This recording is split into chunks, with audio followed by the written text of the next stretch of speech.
What's going on, world? Brand new episode of Royal Key there on your screen. I'm your host, George Kill, and I'm here at the University of Georgia with Tanner Steins. Tanner, how are you doing? I'm good, how are you? I'm doing pretty well, glad to be here. You know you guys have an amazing facility, right? We're pretty proud of it. Yeah, it's very top notch. One thing I want to discuss here today is just the layout of this facility. It's very unique compared to many other athletic programs we've kind of seen. We're in this little area of like the 360 degrees of wow, and you can see like literally everything from this area. Where are we now? So we're in what we call the heart of our operation facility. Everything in this whole building is designed on student athlete efficiency.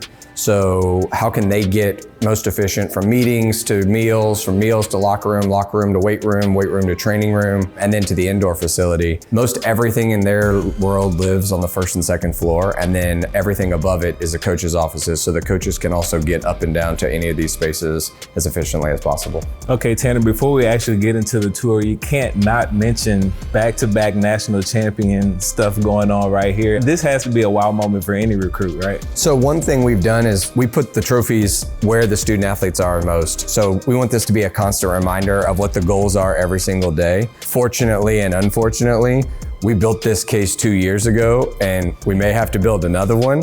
But when we bring recruits in from the side entrance or during our regular day with our student athletes and our coaches and staff are here, this is kind of the focal point of remembering about keeping the main thing, and this is the ultimate goal. Definitely. So that's wow moment number one.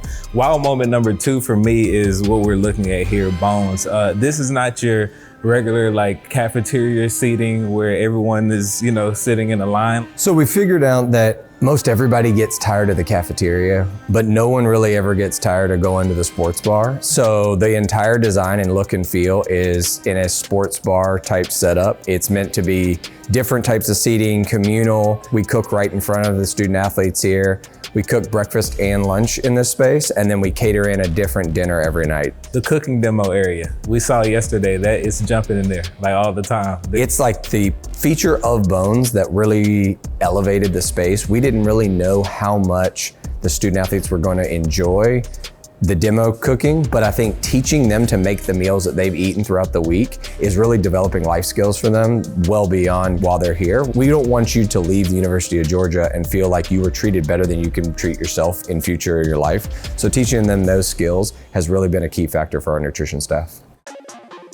Okay, Tanner, again, I'm loving the fact that you can see literally everything from where we're standing. What is the thought process and how this was created? So our head athletic trainer, Ron Corson, is an innovator in this collegiate world of sports medicine. And so one thing was really focused on was one, efficiencies, right? Every time we do it, but it was also the connectiveness of when you're in the training room. Most training rooms are built separate from the rest of their facilities. The room is set up from short-term rehab with hydrotherapy pools and all our taping tables to long-term rehab. We call the back half the hospital in our partnership with Piedmont Hospital. Piedmont's a large contributor to the athletic department, but also one of the largest healthcare systems in Georgia. There's MRI, concussion testing, sensory deprivation chamber, cryotherapy, you name it, it's in this facility. Each of our physicians has their own exam room in the space, so they don't even have to share. And then all in the back half of this space, our long-term concussion recovery space, which is connected right to our practice field. So our student athletes, when they are in long-term recovery, don't ever feel disconnected from our team.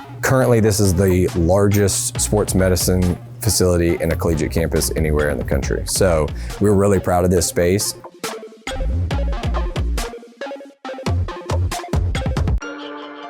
Okay, Tanner, is this like the crown jewel of the facility? We had the indoor facility had already been built. So when we built this facility, this was the focal point. Basically all the architecture and all of the symmetry of everything comes off of this center room. The equipment room is down below us with the locker room space, training room off to the side, the coaches' offices are above us on that side, and all the support staff offices on the other. So this is really the main hub of the entire operations. How important, especially in a 3-story building, was this to kind of stand alone and not be, because when they're pounding and hitting the ground, like you don't want the interruption of a workflow. So how important was that? So it's really built for that specific purpose.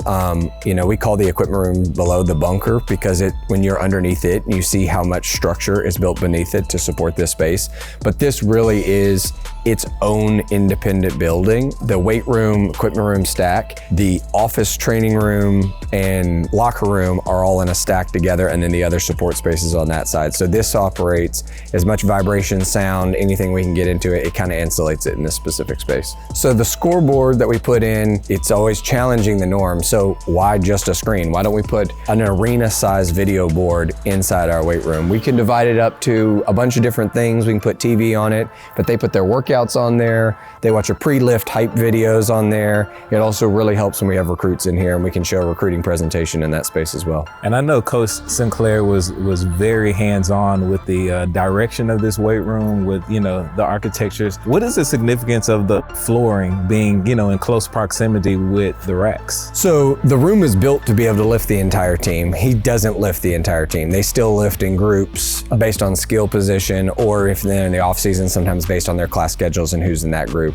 The way the room is set up is much like everything else we talked about, is about efficiency of their time and energy being spent going from one thing to another.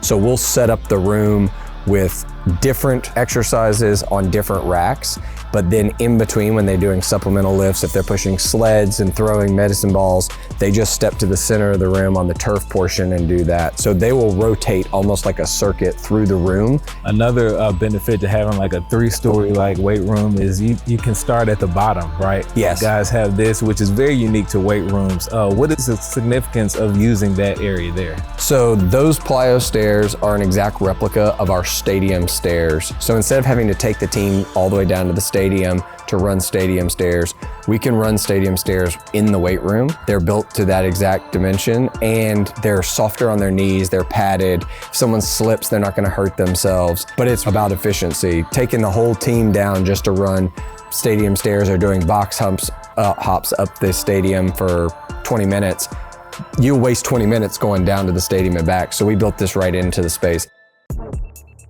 Okay, Tanner, first thing I noticed when we walked in here, it's like all black and white, and then the numbers, which are very significant. How is this laid out? Compared to our old team room, one thing about this room, there's no red in the room. So when the team comes, they bring the red. The energy of the space is brought by our student athletes when they come into this space.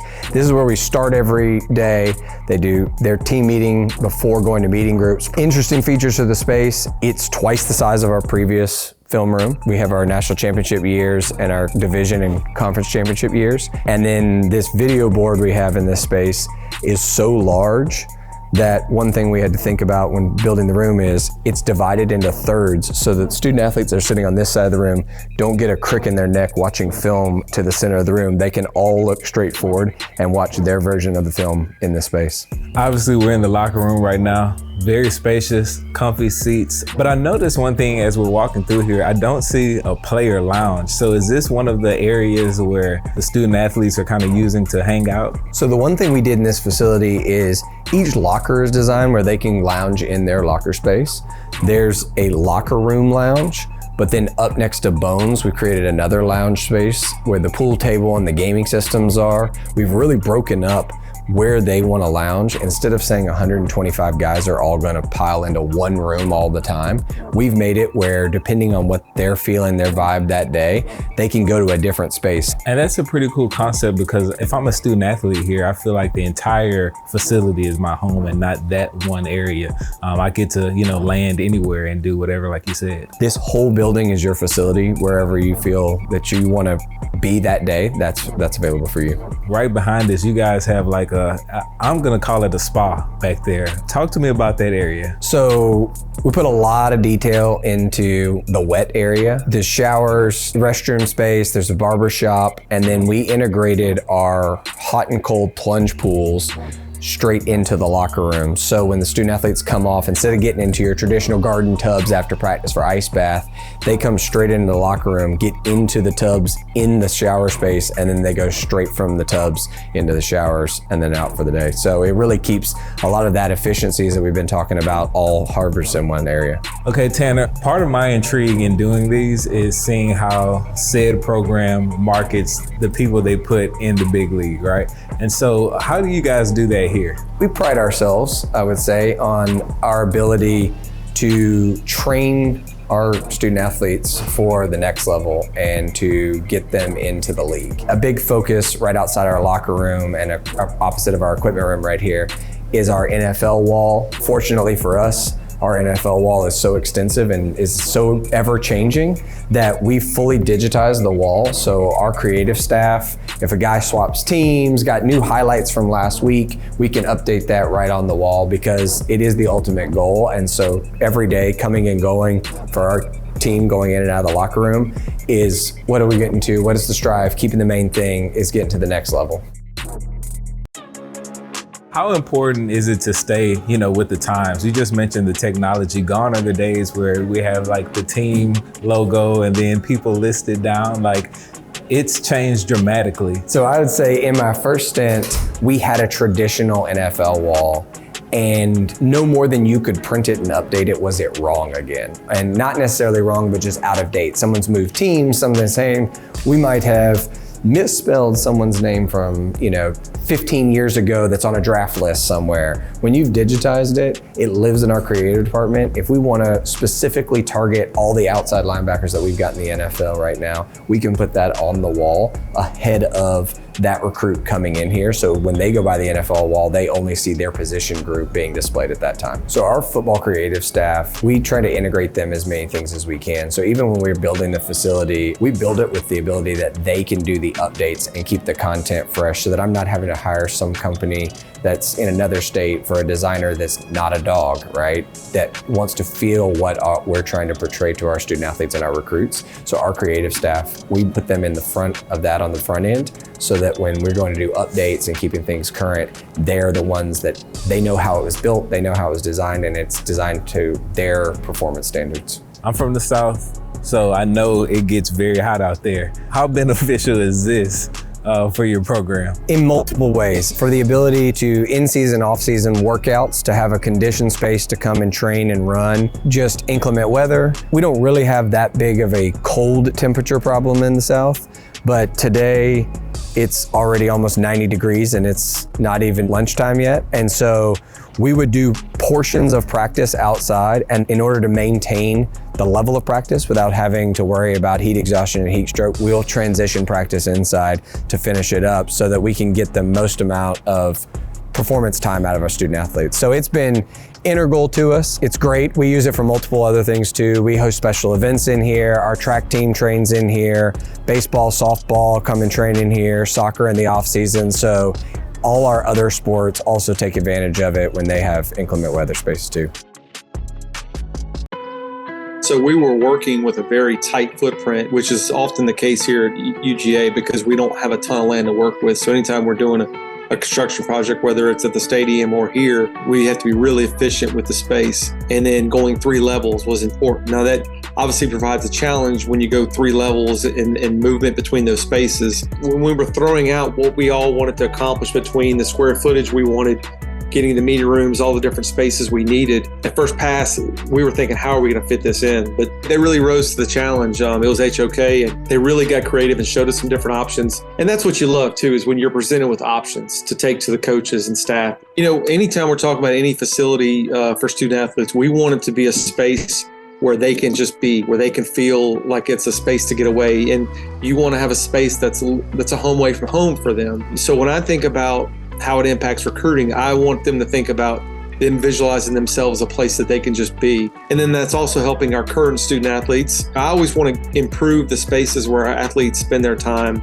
day in and day out. Coach Smart is very specific on wanting efficient flow, whether it be from locker room to training room, locker room to weight room, locker room to field, etc. So that's how the puzzle kind of came together, and the architects were great to work with on that. Our director of ops at the time had a thought of having this 360 view to where you stand in that one spot and you could view the team meeting room, you could view the dining area, you could view the weight room, and you could view the lounge to kind of give you that one spot where you could really take a lot of it in, and that'd be kind of the center point of the facility.